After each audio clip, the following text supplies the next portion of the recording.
यह fathers day की story आपको इमोशनल कर देगी। एक लड़का जो कि इंजीनियरिंग स्टूडेंट था, एक दिन उसने अपने पापा को जिद कर दी कि मुझे बाइक लेकर दो, मेरे सारे ही दोस्त कॉलेज में गाड़ी पर आते हैं, मुझे भी बाइक लेकर दो। तो उसके पापा ने उसको चुप कर दिया, डांट कर उसको बैठा दिया कि तुम्हें नहीं पता कि मैं घर का खर्चा कैसे करता हूं, मैं बाइक कैसे लेकर दूं तुम्हें। काफी बहस हुई लेकिन बच्चे का गुस्सा खत्म नहीं हुआ, वो लड़का अपने गुस्से में ही रहा। एक दिन क्या हुआ, एक दिन उसके मम्मी पापा कहीं बाजार गए।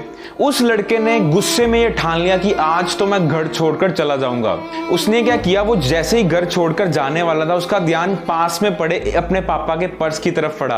उसने सोच लिया कि वाह, आज तो काम बन गया, अब मेरे पास काफी ज्यादा पैसे होंगे और मैं काफी दूर तक जा पाऊंगा। और वो अपने पापा का पर्स लेकर घर से निकल पड़ा। लेकिन जल्दी जल्दी में वो अपने पापा के शूज पहनकर निकल पड़ा।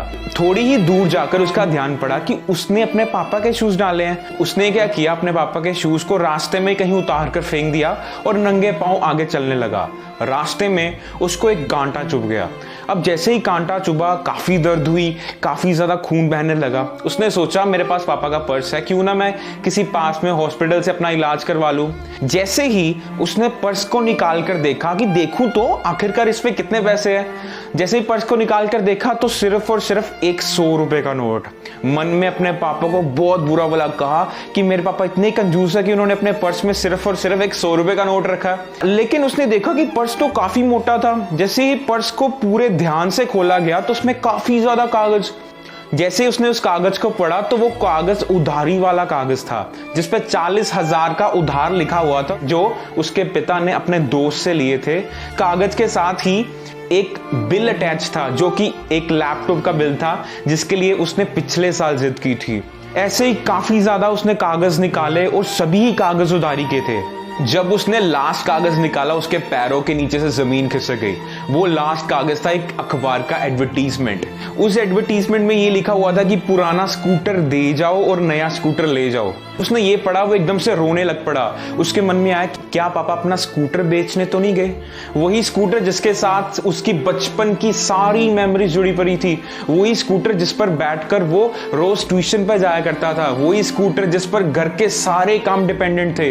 वो रोने लग पड़ा। वो इतना ज्यादा रोया, रोते रोते उसने देखा कि उस अखबार के एडवर्टीजमेंट पे क्या एड्रेस लिखा है।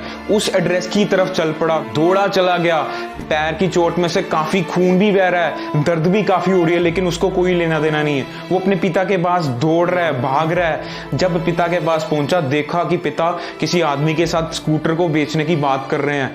एकदम से उनके पैरों में गिर गया, जोर जोर से रोने लग पड़ा कि पापा अपने स्कूटर को मत बेचना, मुझे कोई बाइक नहीं चाहिए। मैं एक दिन ऐसा इंजीनियर बनूंगा कि इतनी मेहनत करूंगा, इतने ज्यादा पैसे कमाऊंगा कि अपने दम पर गाड़ी लूंगा, आपको कभी भी परेशान नहीं करूंगा। इस कहानी से मैं ये पता चला कि कभी भी अपने पिता को, माँ को कभी भी परेशान मत करिएगा, बिकॉज हम नहीं जानते कि वो कैसे कैसे सैक्रिफाइसेस करके हमारे पालन पोषण कर रहे हैं, हमारी एक एक विश को पूरी कर रहे हैं। So happy Father's Day to all of you. For more content, follow and subscribe hi Raghav Arora.